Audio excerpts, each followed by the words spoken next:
everyone. In my last sequence of videos, I was giving you guys some techniques to make your ab curls more effective and so that you could do a better job and not be doing 100 crunches.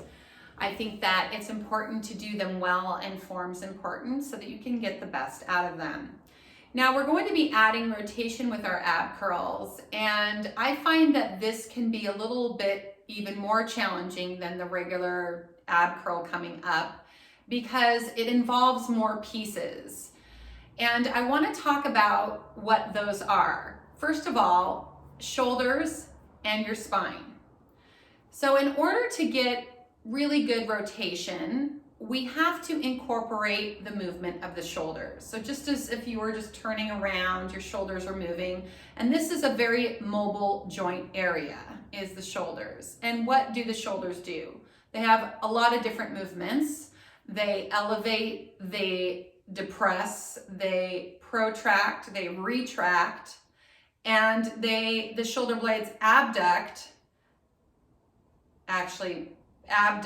there we go, abduct, pull away, and adduct come together.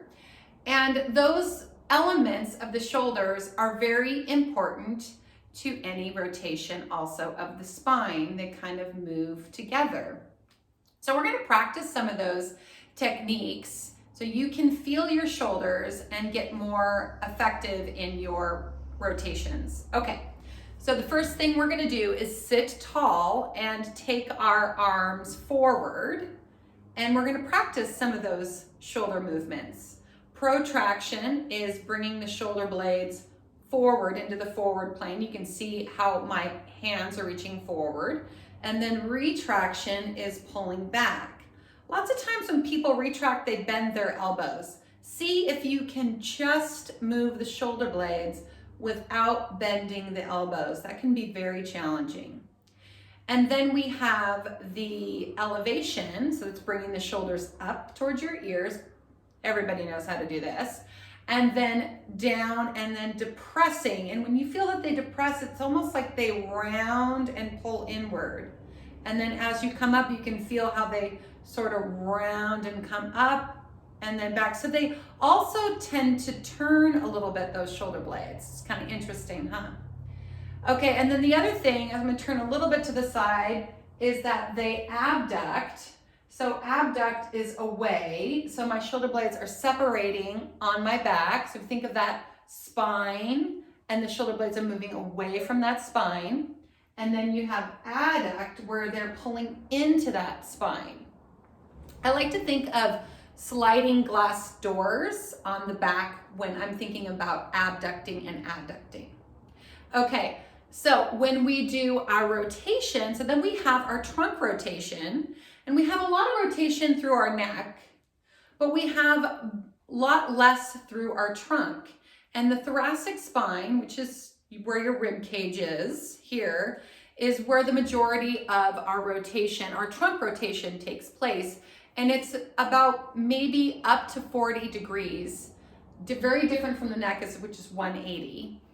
So 40 degrees, and that's a healthy spine. So if you tend to be stiff, then you might even have less rotation there. Okay, so what we're gonna do is we're gonna bring the shoulders and the trunk together. Again, sitting tall. I'd like for you to take your right arm forward and your left hand behind your head. So we're gonna do two different things here. First, we're gonna push the arm forward. So what we're doing is we're protracting, so we're reaching forward, and we're also, if you can feel it through the back, a little bit of abduction. So that shoulder blade is moving away from that mid-back. And then this arm is going to retract and then adduct. So those are opposite actions of the shoulders, my right and left. And then I'm gonna add my trunk rotation. So you can see this isn't really going that far, but it looks like I'm going farther because my shoulders are moving. But if you look at what's happening through my spine, it's really very little rotation, okay? Now let's try the other side. So I'm right-handed, and if you're depending if you're right or left-handed, that's usually where your rotation is greatest. So I did my hardest side first. This is the left, and then the right hand goes behind the head. Now I'm gonna push forward here, so I'm pushing forward, I'm protracting and I'm abducting that shoulder blade. And then the right arm is going to retract and adduct. And then I'm gonna add that rotation through my thoracic. So much better on this side. You can see how much further around I'm going because this is my right side and I'm right-handed. Okay, and I'm gonna do one more. Okay, so if we have those pieces in place, you can see how the shoulder movement greatly increases the look and the feel of that rotation, and then the thoracic spine follows that around. So if we think about those things when we're doing our ab curls, then this is what's gonna happen. Because just seated up and doing those are great. If you wanna practice those, you are going to feel your obliques for sure. But now we have to practice that with the ab curl. So let's see how that goes. We're gonna lie on our backs. And remember, we take our arms all the way overhead first, bringing the rib cage down, separating. The rib cage arms is about separating the feeling of the shoulder movement from the spine.